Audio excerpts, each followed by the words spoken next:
Of course, the hardest hit group has been our elderly population, especially residents of nursing homes and assisted living centers. But now those facilities are seeing a lot of improvement thanks to the vaccines.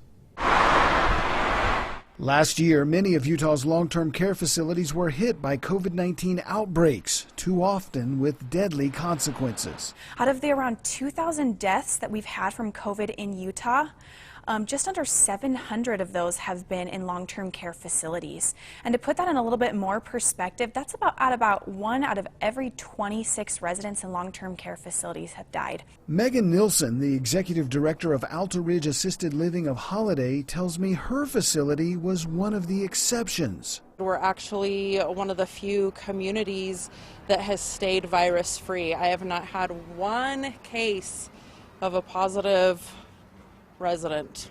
She says all of her residents have been vaccinated, a claim backed up by the sign out front.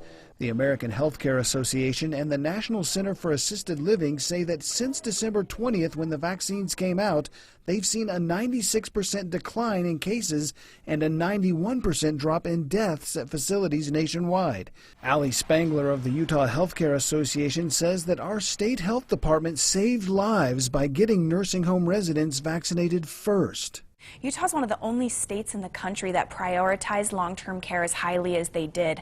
And because of that, every single long-term care facility in the state has had at least 3 opportunities to vaccinate their residents and their staff.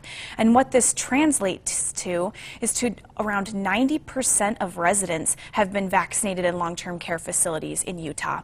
Additionally, around 70% of staff have been vaccinated, which is a huge accomplishment. Meanwhile, Nilsson feels lucky. Yeah, as bad as a lot of other communities have been hit and losing a lot of residents and us keeping it out of our community, I think we are extremely fortunate.